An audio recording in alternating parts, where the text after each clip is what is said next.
Señor, te damos gracias por esta tarde, Señor, que podemos estar reunidos para oír de tu palabra. Prepara nuestros corazones y a nuestro pastor para la enseñanza de hoy. En el nombre de Jesús. Amén.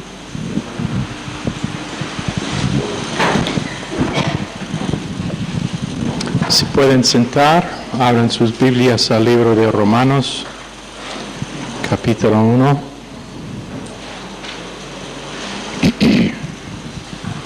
Voy a pedir otra vez, voy a seguir pidiendo hasta que se cansen de oírlo. Cuando entran, por favor, cierran la puerta a la calle por el ruido y por los mosquitos durante esta parte del año. ¿Ok? ¿Todo de acuerdo? ¿Todos me escucharon? Entonces, ¿cuál de ustedes son los 25 que dejaron la puerta abierta esta noche?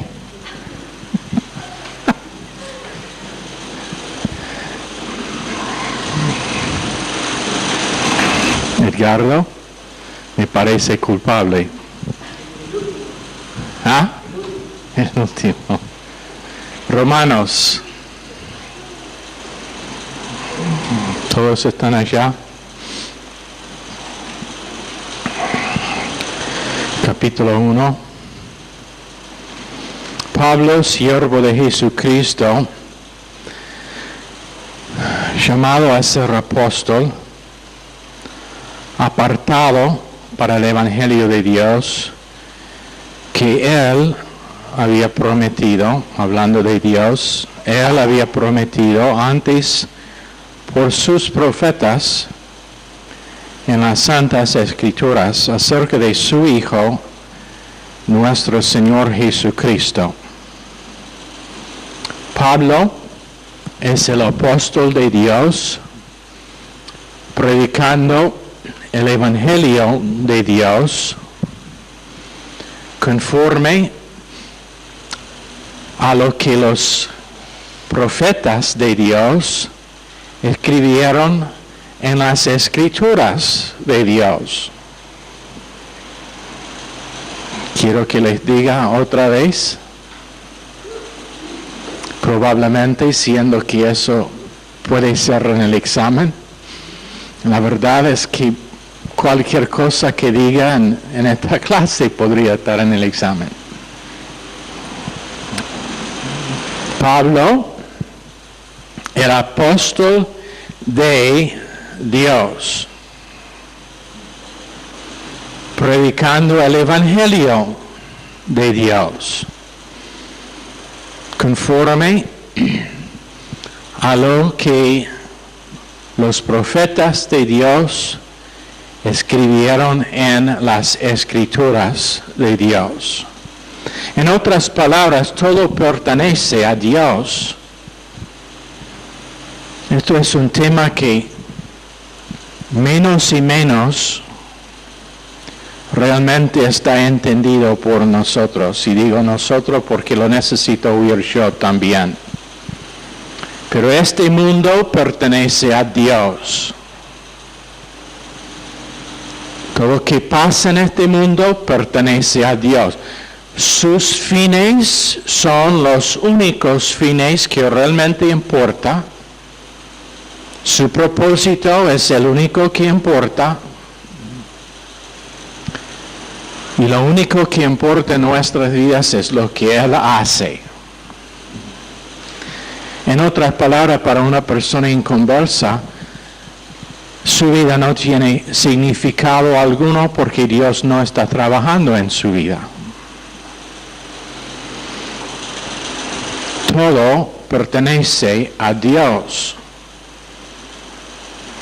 No es una parte de nuestra vida que es de Dios y otra parte que es nuestra, pero toda la vida, mi familia, mi matrimonio, mi trabajo, mi mente, mi cuerpo, mis emociones, mi conversación, mi pensar, todo pertenece a Dios. Y por eso, Dios tiene el derecho de criticar cualquier de esas áreas.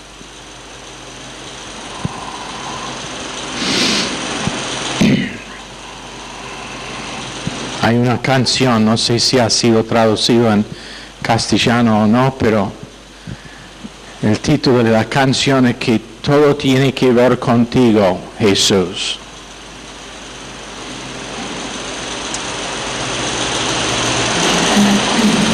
Ojalá que podríamos recordar en todo momento del día que las cosas en que estamos involucrados pertenecen a Dios. Y mi propósito en este mundo es cumplir su propósito, no el mío. Mi vida en este mundo es Cristo, según lo que dijo Pablo. Para mí el vivir es Cristo. Y nosotros necesitamos entender que Pablo puso ese fundamento para este libro. Yo pertenezco a Dios, lo que predico es el mensaje de Dios, es predicho por la voluntad de Dios por medio de los hombres que Él usó y está escrito en el libro que es suyo. Pero quiero darles un trasfondo para esta noche, hablar de algo que probablemente no voy a cumplir esta noche. Pero hace largo que hemos enseñado, siendo que estamos acercando la Pascua, pensaba que fue un buen tiempo para enseñar esto. En el momento cuando Pablo escribió este libro, estuvieron un gran número de judíos viviendo en Roma. Cuando Pompey venció a Judea, él mandó un número grande de prisioneros judíos a Roma, donde estuvieron vendidos como esclavos. Pero no fue fácil controlarlos a los judíos. Él se dio cuenta de algo que Dios sabía desde el tiempo de Abraham, que los judíos son difíciles de controlar. Son rebeldes, de dura cabeza. Entonces ellos insistieron en cumplir con su religión, con guardar el sábado y otras cosas de su religión. Entonces, fin de cuentas es que Él les mandó, Él les dio su libertad y les envió a una vecindad de la ciudad que estuvo en el otro lado del río Tiberias, donde ellos construyeron un pueblo que fue principalmente habitado por los judíos. Josefo menciona que solamente, o que 4,000 judíos, no solamente, pero que 4,000 judíos fueron obligados a salir de Roma en una sola vez, y que tuvo un número aún más grande que fueron castigados por causa de que no fueron dispuestos a ser soldados en el ejército del Imperio de Roma. Entonces, por eso también no podrían vivir en Roma, pero viviendo en la zona de Roma. Ahora, siendo que ellos estuvieron allá, en Hechos capítulo 2, la palabra de Dios nos dice que tuvieron gente de todas partes del Imperio de Roma, inclusive Roma mismo, que vinieron a Jerusalén para festejar la Pascua, Pentecostés, no la Pascua, Pero Pentecostés, una de las fiestas en que ellos fueron obligados a viajar a Roma, los hombres adultos. Entonces, romanos, judíos de Roma, vinieron para la fiesta, oyeron el Evangelio y probablemente, o lo que está pensado, es que ellos volvieron a Roma con el Evangelio. Ahora, entonces, ¿en qué momento o por quién el Evangelio fue predicado en Roma? Ha sido un asunto de controversia por largo tiempo. Según la Iglesia Romana Católica, ellos han mantenido que la Iglesia de Roma fue fundada por Pedro. Y entonces ellos de eso han sacado su argumento de infalibilidad. ¿Infalibilidad? Yeah. Pero quiero que consideren lo siguiente. Número 1. En toda la epístola de Romanos, Pablo no menciona ni una vez Pedro. No hay ningún mención de Pedro.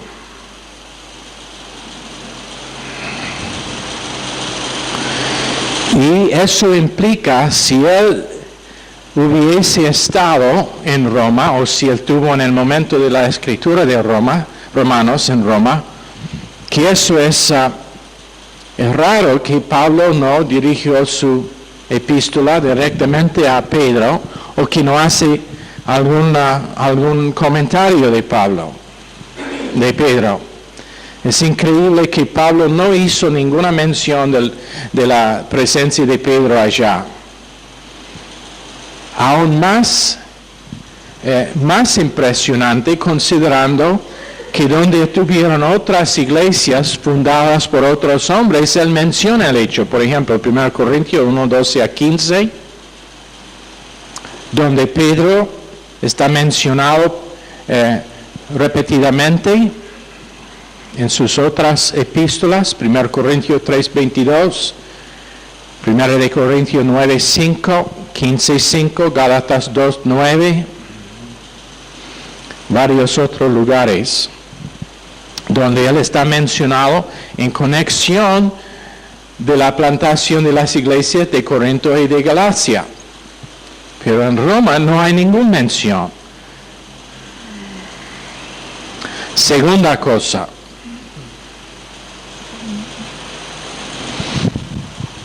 Es claro que Pedro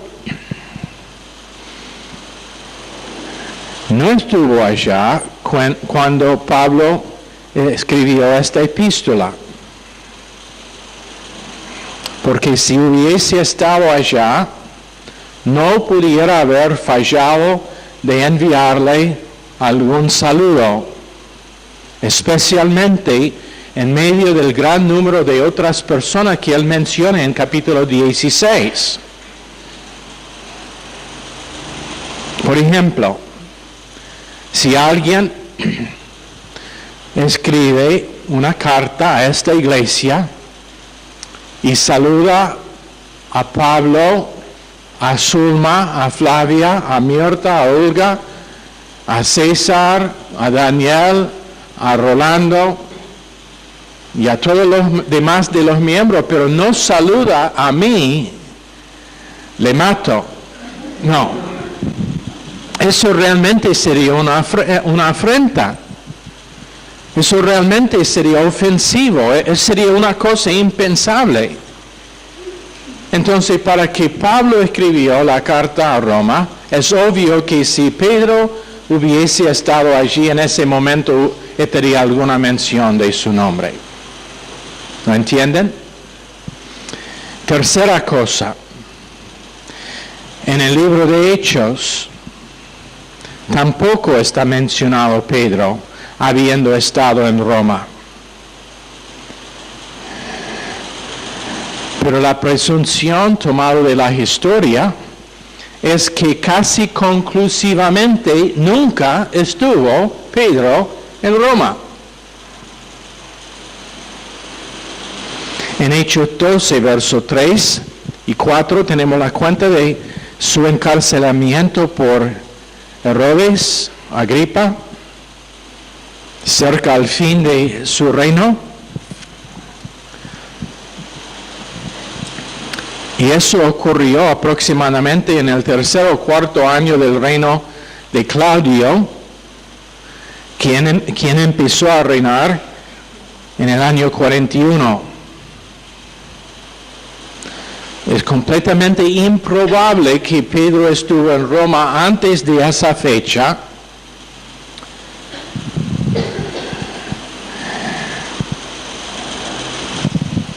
porque él reinó 3 años y el testimonio de los padres de la iglesia es que él solamente vino durante ese reino.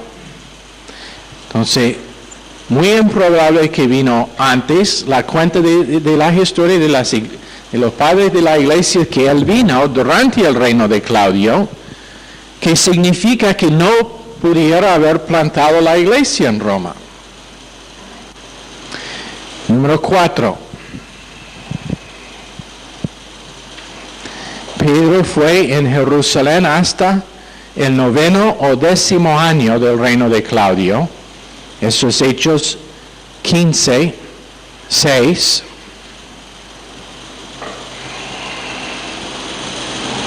Y otra vez, no está mencionado que hubiera estado allá en Roma. Pablo fue a Roma en el año 60.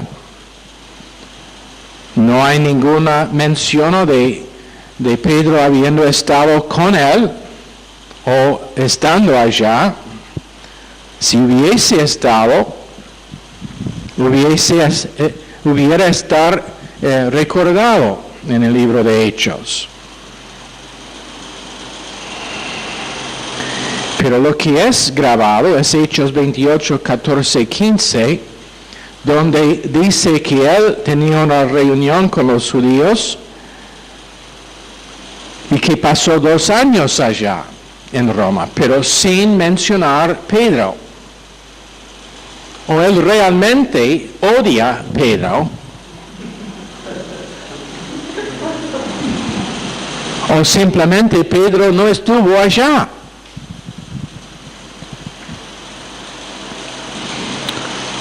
Número 6. En las epístolas a los Efesios, Filipenses, Colosenses y a Filemón, y en la segunda epístola a Timoteo, todos fueron escritos de Roma durante la residencia de Pablo como prisionero, y probablemente la epístola de Hebreos también. Si quieren saber lo que pienso yo acerca de la epístola de Hebreos, yo pienso que su autor fue Pablo. Hay otros que piensan otra cosa, ellos tienen el derecho de estar equivocados. No, eso no. No es, pero hay debate. La verdad es que realmente no importa porque Dios escribió el libro de Hebreos igual con lo demás de la Biblia. Pero es probable que mientras que estuvo allá, escribió esas epístolas, y en ninguna de esas epístolas menciona la persona de Pedro, que hubiese estado en Roma, que estuvo en Roma en el momento que escribió. No hay ninguna cosa que indica que Pedro estuvo allá antes de Pablo. Pero en esas mismas epístolas saluda a varios, en particular Epafras y Lucas, en Colosenses 4, 12 y 14, los santos de la casa de César, están mencionados en Filipenses 4, 22, y en 4:11 de segundo de Timoteo menciona que solamente Lucas estuvo su compañero.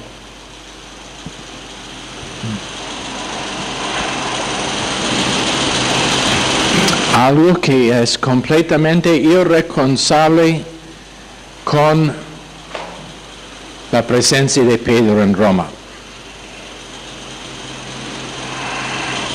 Entonces, si Pedro en algún momento estuvo en Roma, tenía que ser después de que Pablo estuvo allá.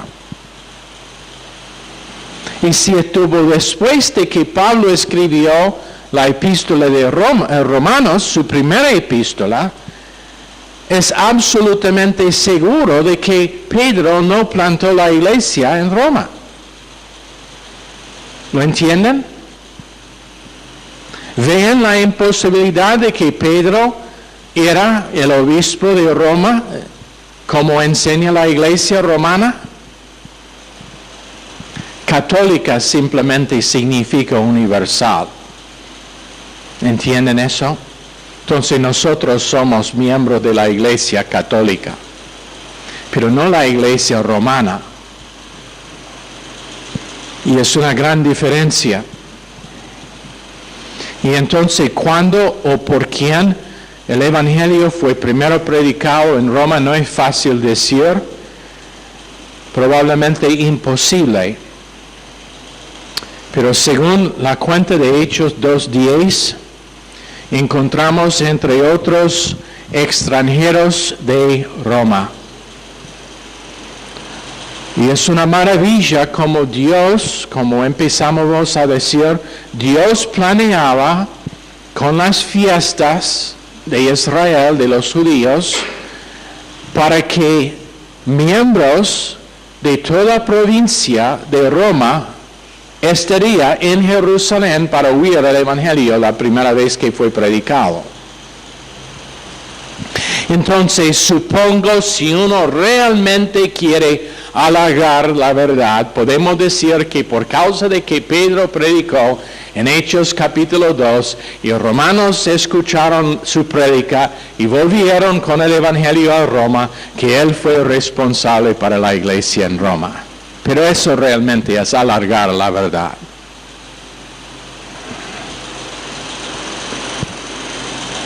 Eso es chistoso, ¿por qué son tan serios? ¿Cómo decir stretch? Stretch. ¿Alargar? ¿Cómo? Estirar. Perdón, eso realmente es estirar la verdad. ¿Como chicle? Sé que fue un día difícil, pobrecitos. Sé que todos están cansados. Que es solamente que por esforzarse que llegaron aquí para las clases. Pero quiero, mientras que estamos en ese tema, quiero que nosotros entendemos la verdad acerca de esta institución que se llama la Iglesia Católica Romana. No quiero que sea ninguna confusión, tampoco quiero que lo que usamos en esta clase o lo que comunicamos en esta clase sea usado para ser no amable con gente o para acusar o atacarlos. Eso no es el propósito. No quiero que este mensaje nunca sea pasado en la radio, en ningún lado. Tenemos católicos que escuchan la radio, que están servidos por el programa y no queremos que ellos estén atacados o se sientan menospreciados por lo que vamos a enseñar, pero es esencial en un instituto bíblico que enseñamos la verdad acerca de este tema. Entonces, con eso, en Tito, capítulo 2, verso 11, la gracia salvadora de Dios se ha manifestado a todos los hombres, enseñándonos a vivir de manera prudente, justa y piadosa en la edad presente, renunciando a la impiedad y a las pasiones mundanas, aguardando la esperanza bienaventurada la manifestación de la gloria del gran Dios y Salvador nuestro Jesucristo. Entonces estamos buscando su retorno eminente y tenemos muchos versos, pero no voy a cubrir todo lo que tiene que ver con la tribulación, pero según 1 Timoteo 4:1 y 6, 2 Timoteo 3:1-7, esta era una religión que será en todas partes del mundo. Ahora, quiero que entiendan la diferencia entre cristiandad y religión. Cristiandad es la manera correcta para acercar a Dios. Religión es la manera en que hombres han inventado su acercamiento al Señor. Pero explica claramente de que hay o estará una religión en los últimos tiempos que será en todas partes. Quiero que abran allá sus Biblias. Primero a 1 Timoteo, primera epístola de Timoteo, capítulo 4. El Espíritu dice claramente que en los últimos tiempos algunos abandonarán la fe para seguir a las inspiraciones engañosas y doctrinas diabólicas. En verso 6, si enseñan estas cosas a los hermanos, serás un buen servidor de Cristo. En 2 de Timoteo, capítulo 3, verso 1, ahora bien, ten en cuenta que en los últimos días vendrán tiempos difíciles. La gente estará llena de egoísmo y avaricia, serán jactanciosos, arrogantes, blasfemos, desobedientes a los padres, ingratos, impíos, insensibles, implacables, calumniadores, libertinos, despiadados, enemigos de todo lo bueno, traicioneros, impetuosos, vanidosos y más amigos del placer que de Dios. Aparentarán ser piadosos, pero su conducta desmentirá el poder de la piedad. Con esa gente ni te metas. Así son los que van de casa en casa cautivando a mujeres débiles, cargadas de pecado, que se dejan llevar de toda clase de pasiones. Ellas siempre están aprendiendo, pero nunca logran conocer la verdad. Ahora, segunda cosa que quiero decir es que la sistema religiosa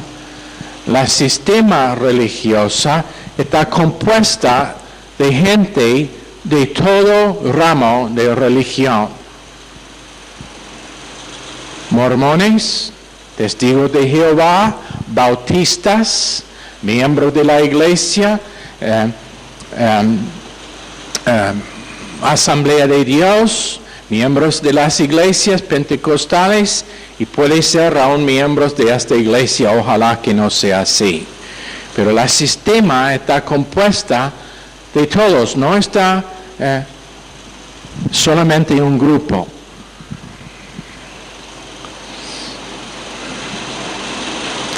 Pero en Apocalipsis capítulo 2, verso 18, leemos: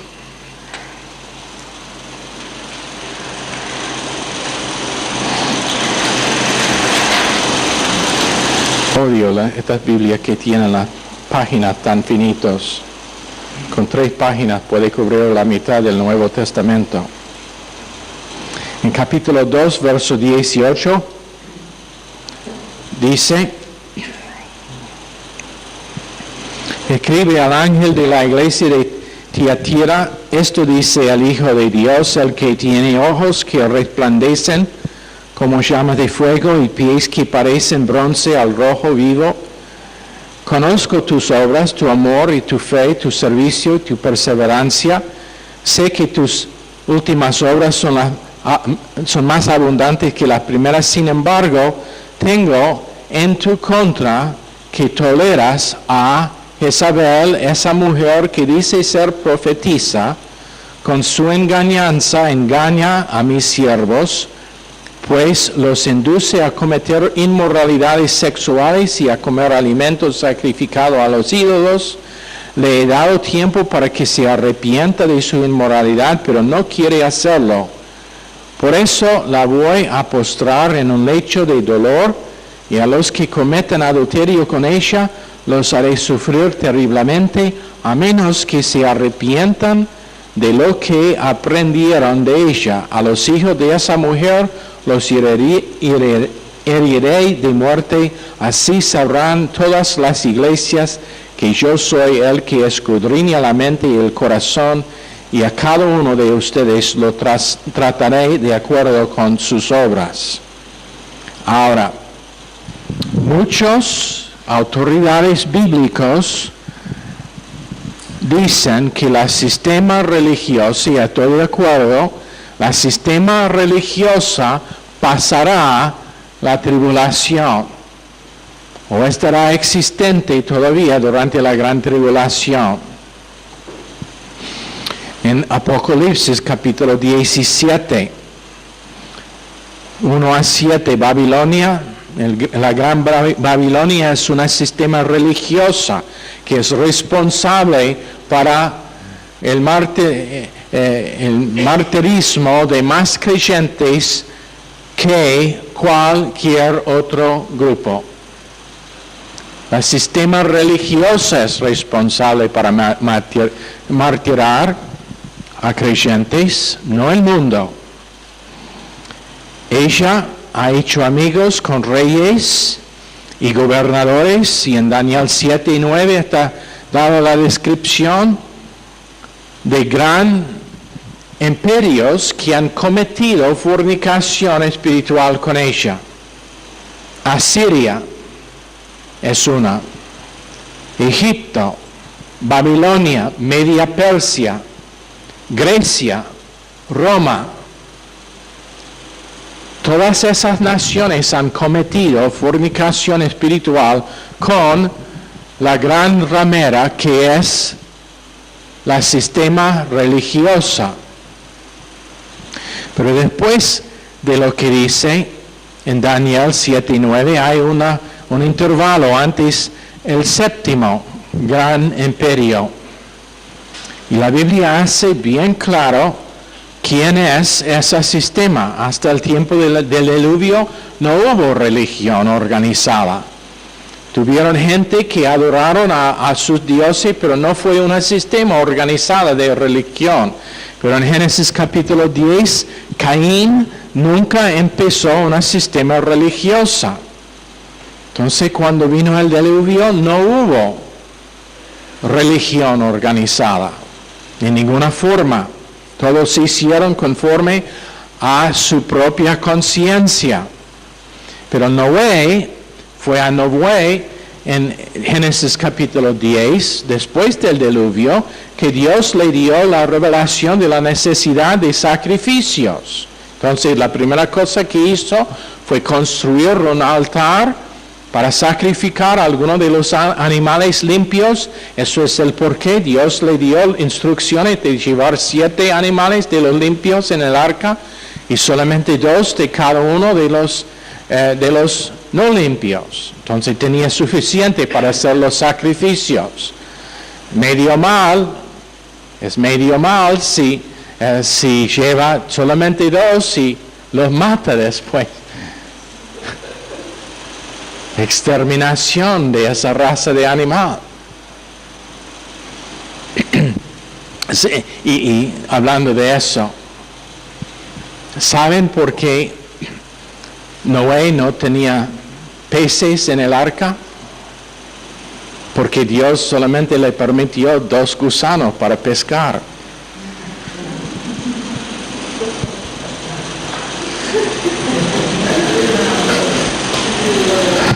Me hace a mí sentido. Ahora, de Noé descendieron Jafet. ¿Quién es? Las naciones gentiles. Shem es la nación de Israel. Cush que significa corazón oscuro, no tenía nada que ver con una raza, pero con condición del corazón. Nimrod significa corazón aún más oscuro. En Génesis capítulo 10, verso 8, Cush engendró a Nimrod, quien comenzó a ser poderoso en la tierra. Él fue un vigoroso cazador delante del Señor, por lo cual se suele decir como Nimrod, el vigoroso cazador delante del Señor. Al principio su reino abarcaba Babel, Erech, Akkad y Caín en la tierra de Sinar.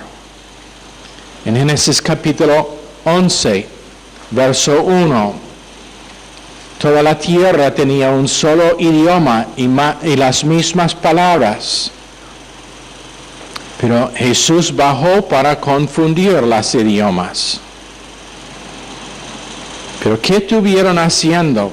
Aconteció que al emigrar del oriente encontraron una llanura en la tierra de Sinar y se establecieron allí.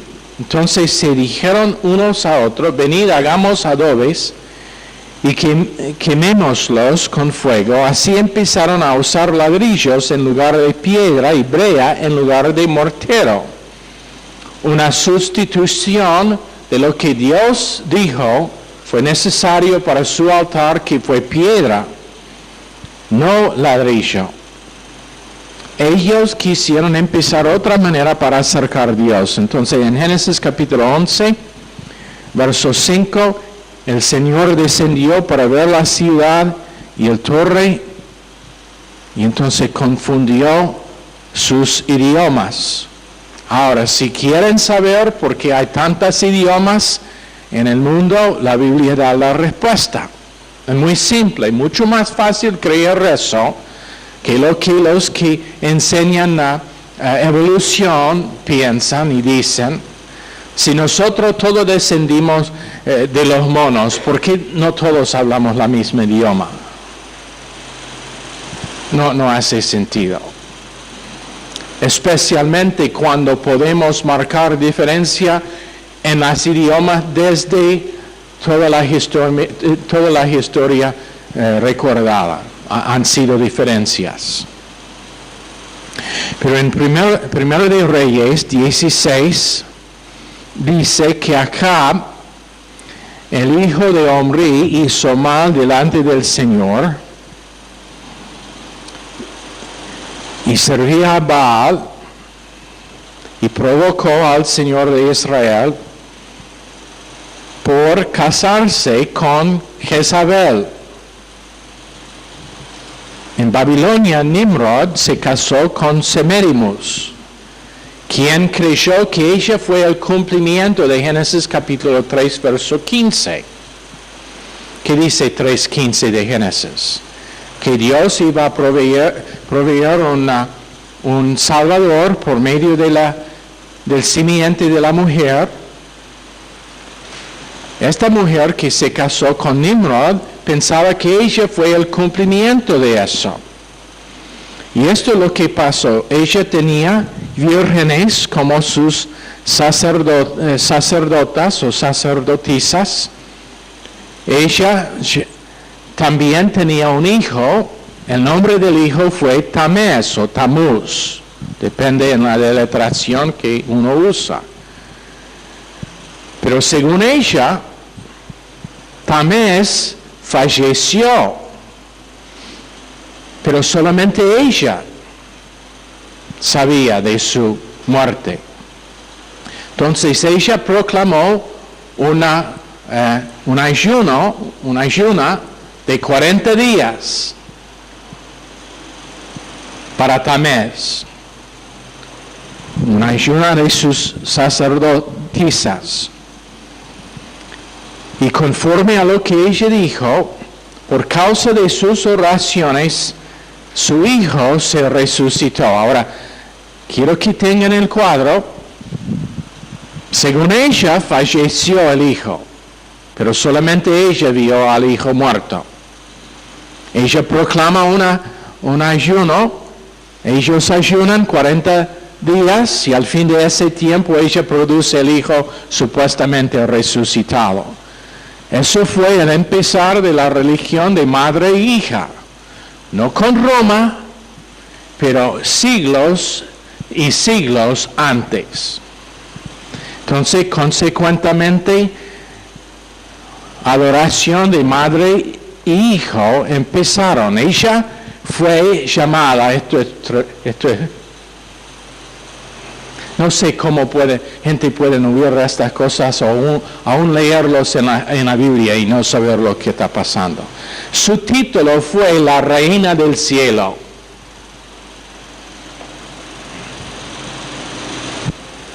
¿Quién está llamado la Reina del Cielo? ¿Ah? Ya, la Virgen María. ¿Cuán interesante es eso? Idolatría que usa la misma terminología.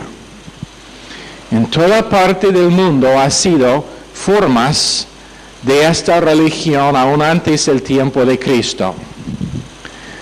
Fonecia tenían Asteroth y Baal. Asteroth la mujer, Baal su hijo. Los egipcios tenían Isis y Horus. Isis la mujer, Horus su hijo. Grecia tenía Afrodite y Eros. No el Eros de esta iglesia. Hijo, madre. Roma tenía Venus y Cúpido. En cada caso, cada año hay una fiesta donde ellos festejan con panes especiales durante la Pascua o durante ese tiempo del año cuando tienen. ¿Tienen aquí panes especiales durante, cómo decir, Lent? Los 40 días antes de... ¿Cómo? Uno a la vez, por favor. Cuaresma. ¿Tienen panes especiales durante ese tiempo? ¿Ah? ¿Cómo? ¿Cómo se llama? Roca de Pascua. Rosca. Olvido que estoy en Rosario donde todos comen los heces. Roca de Pascua. Estoy pensando, ¿una piedra? ¿Quién quiere comer una piedra? Rosca de Pascua. Pero panes especiales. Toda religión de madre e hijo han tenido su tiempo de ayuno. Todos han tenido sus panes especiales. Israel trasladó su altar al lado y en efecto dijeron, si quieren el altar, ahí está, pero la mayoría de nosotros queremos la madre y su hijo. Fue traído a Israel por Acab y Jezabel. En el tiempo de Jeremías, eso fue el estado de las cosas. Jeremías 44:16. Si tienen sus Biblias, por favor abran allá para que puedan leer con sus propios ojos. 44:16 de Jeremías. El mismo que escribió Lamentaciones.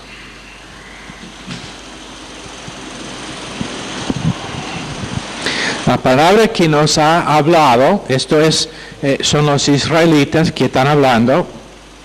La palabra que nos has hablado en nombre del Señor, no te la escucharemos.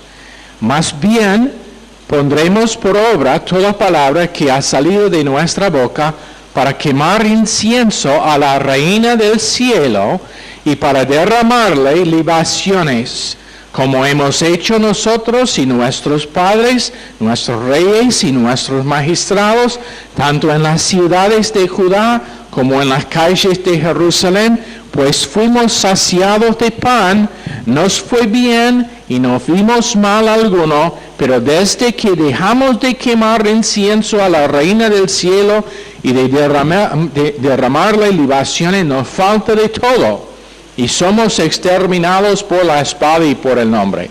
Y las mujeres dijeron: cuando nosotros quemábamos incienso a la Reina del Cielo y le derramábamos libaciones, ¿acaso era sin el conocimiento de nuestros maridos?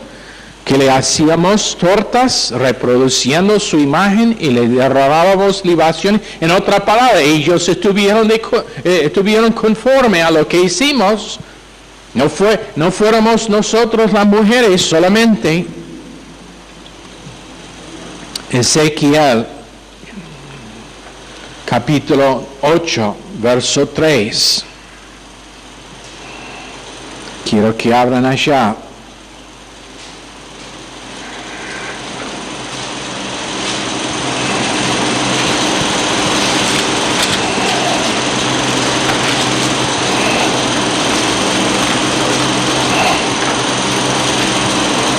Verso 3.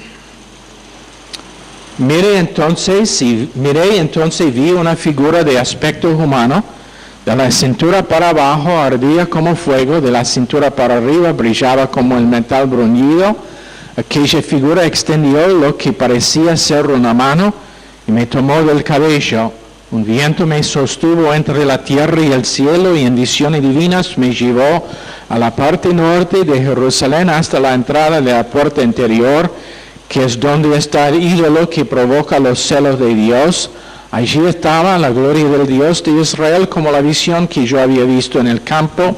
Dios me dijo: hijo de hombre, levanta la vista hacia el norte. Yo miré en esa dirección, y en la entrada misma al norte de la puerta del altar, vi el ídolo que provoca los celos de Dios. También me dijo: hijo de hombre, ¿ves las grandes abominaciones que cometen los israelitas en este lugar y que me hacen alejarme de mi santuario? ¿Realmente no has visto nada todavía? Peores abominaciones verás. Porque lo que pasó es que ellos movieron el altar al lado y pusieron lo que ellos quisieron para adorar la Reina del Cielo y su Hijo delante de todo. El altar estuvo allá diciendo que si quieren al altar, la cosa que demanda Dios, un sacrificio, ahí está, pero tenemos nuestra forma que es madre e hijo, y eso es lo que nosotros preferimos. Entonces en verso 8 me dijo: oh, hijo de hombre, agrande el agujero del muro. Yo agrandé el agujero en el muro y me encontré con una puerta. Dios me dijo: entra y observa las abominaciones que allí cometan. Yo entré y a lo largo del muro vi pinturas de todo tipo, figuras de reptiles, de otros animales repugnantes, y todos los malolientes ídolos de Israel. 70 jefes israelitas estaban de pie frente a los ídolos, riéndoles culto. Entre ellos se encontraba Hazanías, hijo de Safán. Cada uno tenía en la mano un incensario. Un incensario tenían en la mano. Para que tengan la idea de lo que estuvo pasando, del cual subía una fragante nube de incienso, y él me dijo: hijo de hombre, ¿ves lo que hacen los jefes israelitas en los oscuros nichos de sus ídolos? Andan diciendo: no hay ningún Señor que nos vea, el Señor ha abandonado el país.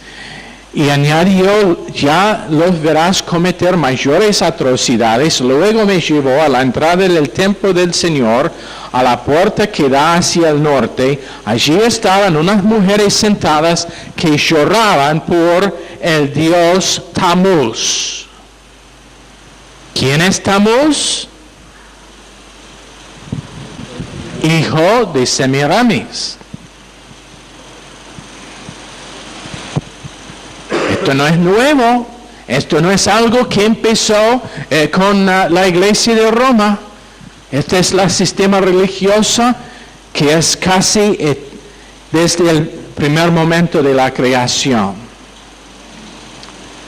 En Zacarías,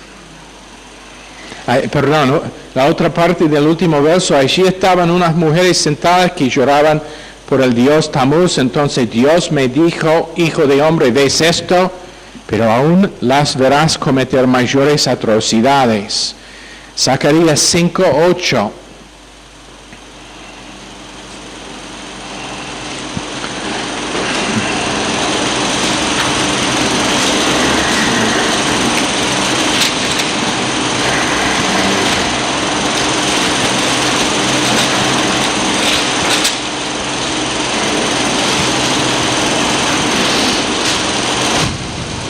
El ángel dijo, esta es la maldad, y inmediatamente arrojó a la mujer dentro de la medida, la cual cubrió luego con la tapa de plomo. Alcé la vista y vi ante mí dos mujeres que salían batiendo sus alas al viento. Tenían alas como de cigüeña y elevaban la medida por los aires. Yo le pregunté al ángel que hablaba conmigo, ¿a dónde se llevan la medida? Y él me respondió, se la llevan al país de Babilonia para construirle un templo. Cuando el templo esté listo, colocarán la medida allí sobre un pedestal. En otras palabras, las dos mujeres representan Samarimus y el sistema religioso que ella empezó. Y Dios va a mandar todo de vuelta a Babilonia, donde empezó con Nimrod, con la construcción del Torre de Babel. Va a mandar todo de vuelta allá para juzgar finalmente durante la gran tribulación a la sistema entera. Nosotros decimos, pero yo pensé que el sistema tiene su centro allá en Roma. No importa, Dios va a mandar el centro de la sistema a Babilonia para juzgarlos. Ahora, en el año, sé que soy sobre tiempo, pero me gustaría cumplir con esto. En el año 312, después de Cristo, fue una guerra civil entre Constantino y Maximio. Constantino tenía un sueño de una bandera blanca con una cruz roja y un campo de azul, y él pensaba que esto significaba que él iba a conquistar el mundo bajo ese símbolo. Y él juró que si él ganó la guerra, él hiciera a Roma todos cristianos y que él forzaría a todos los ciudadanos de Roma en ser bautizados. Entonces eso es lo que pasó. Él ganó bajo esa bandera y ellos tenían el derecho de mandar con respecto a la religión, porque ellos tenían dos coronas. Uno fue como emperador y el otro fue como el Pontifex Máximo, el líder religioso. ¿Cómo se llama el Papa? ¿Qué es su título oficial? ¿Cómo? Ya. Y eso es precisamente el título que tomó Constantino en Apocalipsis 17. El Imperio Romano está reedificado con sus 10 cuernos. En verso 16, los 10 cuernos que has visto, y la bestia estas aborrecerán a la ramera y la dejarán desolada y desnuda, comerán sus carnes y la quemarán con fuego, porque Dios ha puesto en sus corazones el ejecutar su propósito, y que tengan un solo propósito, y que entregan su reino a la bestia hasta que se cumplan las palabras de Dios. La mujer que has visto es la gran ciudad que tiene imperio sobre los reyes de la tierra. En 19, 1 a 2, capítulo 19 de Apocalipsis.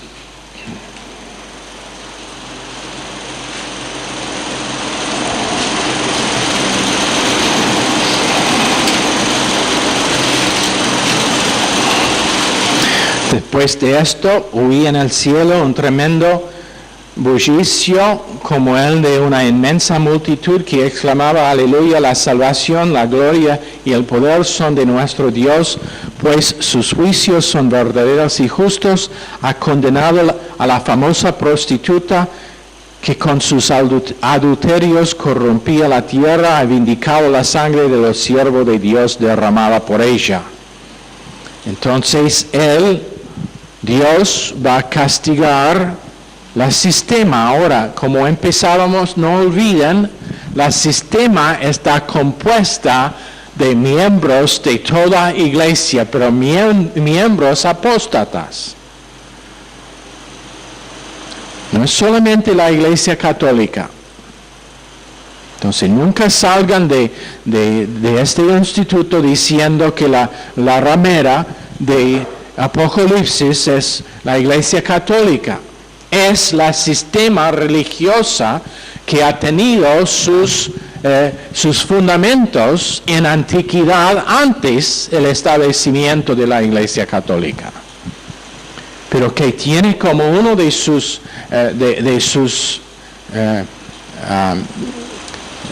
características la adoración de madre e hijo.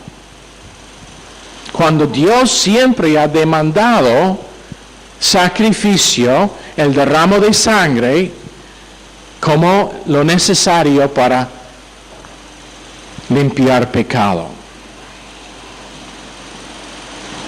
Juan 3:3, Jesús dijo: de veras te digo que menos que un hombre está nacido de nuevo, no verá el reino de Dios.